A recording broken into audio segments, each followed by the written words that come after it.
사바세계의 우리 사는 세상의 삶의 모습을 풍류라고 말합니다. 거센 흐름이라고 이야기하죠. 왜 거센 흐름이라고 이야기할까요? 마치 저 장마철에 하늘을 흘러가는 시커먼 구름과도 같습니다. 왜 거센 흐름이라고 할까요? 우리들이 사는 세상이 바로 업으로 이루어져 있기 때문입니다. 서로의 업으로 이루어져서 업과 업이 만나서 수많은 흐름을 만들어냅니다. 모든 업은 나의 업이 그렇듯이 항상 중심이 되려고 합니다. 왜냐? 업이라는 것 자체가 바로 어떤 의지를, 뭔가를 형성하려는 형성작용을 가졌기 때문입니다. 상카라죠.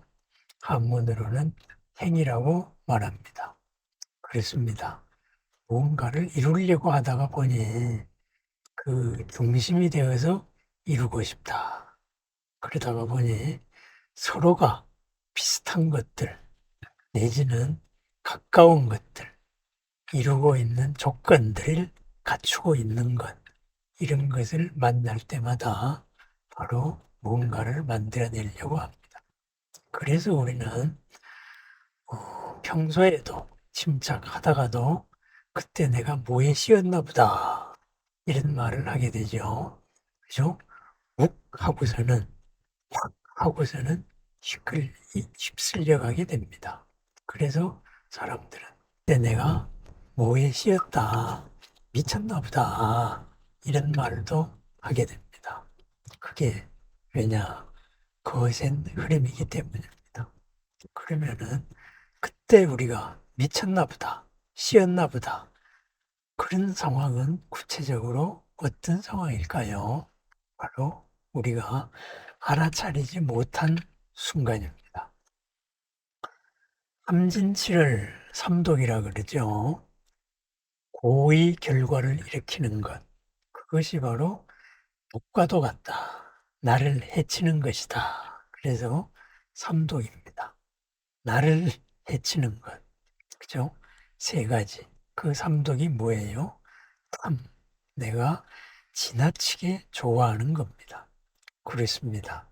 마주하고 있는 업이 내가 평소에 좋아하고 있던 것, 바라던 것하고 바로 만났습니다.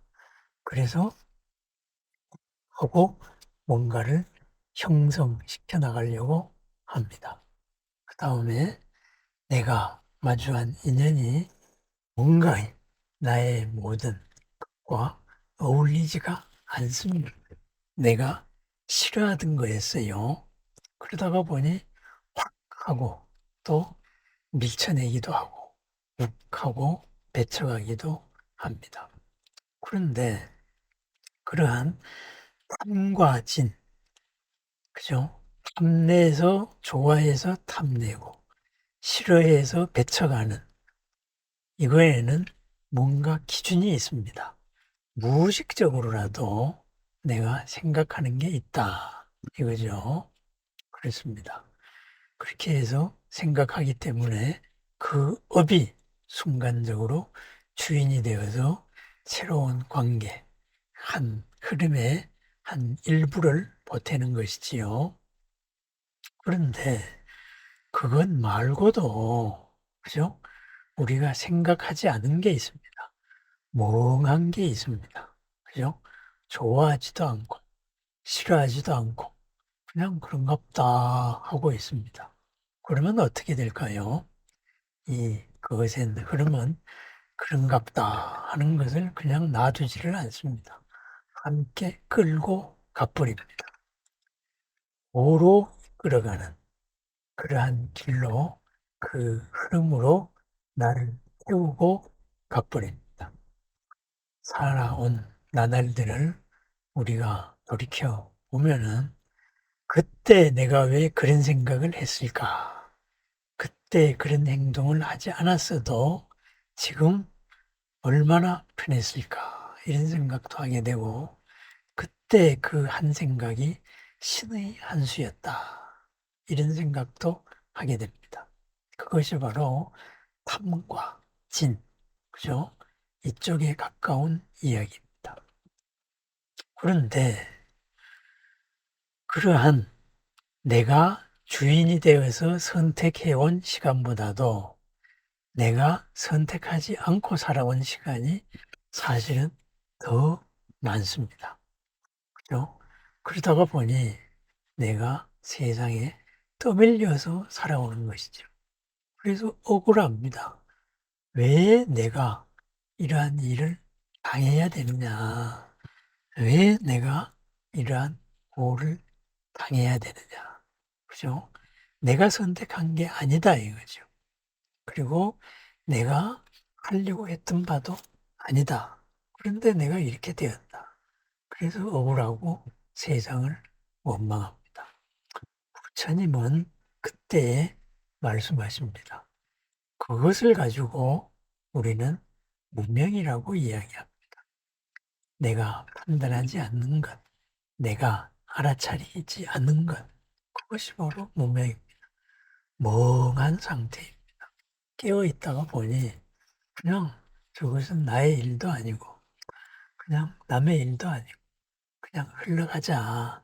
가는 대로 놔두자. 이겁니다. 흘러가는 흐름이라도 내가 알아차리고 있었으면은 아마도 내가 억울하지는 않을 겁니다. 그런데 그것마저 알아차리지 않고 있다가 보니 지금 일어나는 일, 나에게 닥친 일이 너무나 억울합니다. 내 의도는 그런 게 아니었고 나는 다만 그 자리에 있었을 뿐인데 그 자리가 어떤 자리인지도 몰랐고 그렇지만 내가 이렇게 되었다. 이렇게 생각하는 경우죠. 그죠? 함, 진, 치에서 치, 어리석음. 바로 무명이 만들어낸 사건입니다. 그리하여서 부처님께서는 항상 말씀하십니다.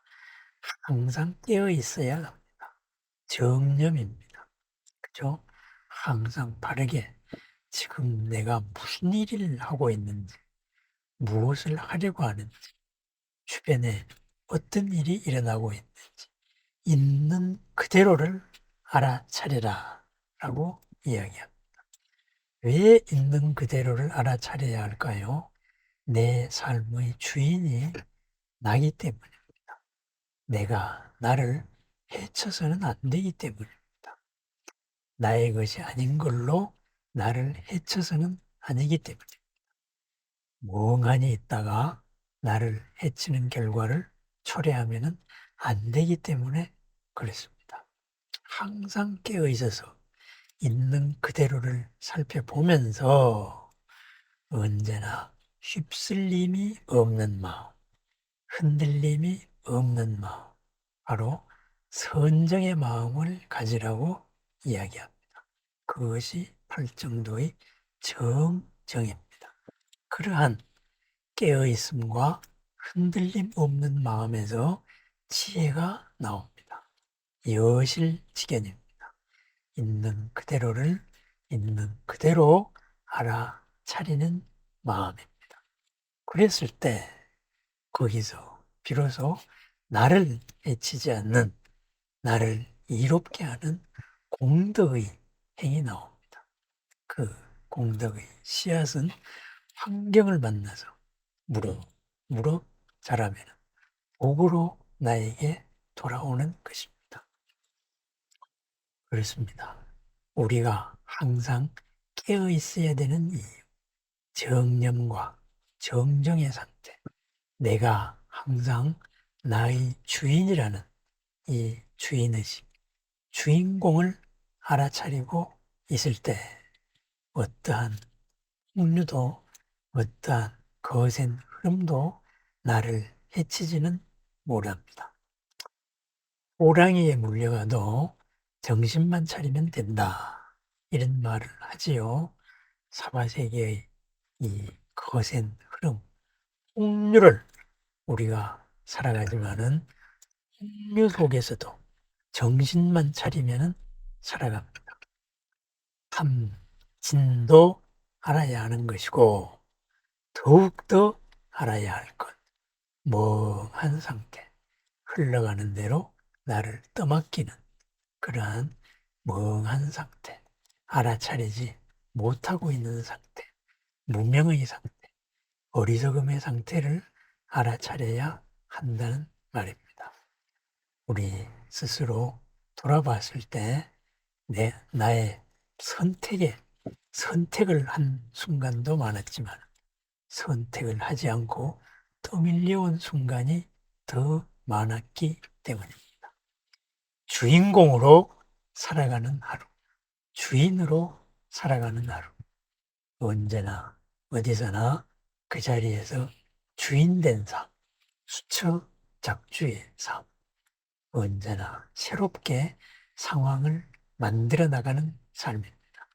언제나 깨어있어서 알아차리고 흔들림 없는 마음으로 휩쓸리지 않아서 모든 상황의 중심이 되어서 내가 내 책임을 다하는, 내가 나에게 내 책임을 다하는 나날입니다.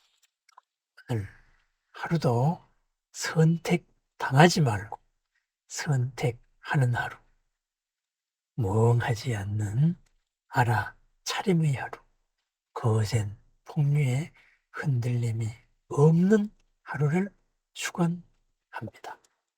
내가 생각하지 않으면, 내가 알아차리지 않으면 나는 생각당하게 되고, 그리고 거센 흐름 속으로 나도 모르게 휩쓸려가게 됩니다. 주인된 삶을 축원합니다. 거센 흐름 속에서 서두르지도 않고 그것엔 흐름에 머물러 가라앉지도 않는 또는 둥둥 떠가지도 않는 오늘 하루, 부처님의 하루, 보살의 하루, 공덕의 하루, 복 가득한 하루를 축원합니다. 감사합니다.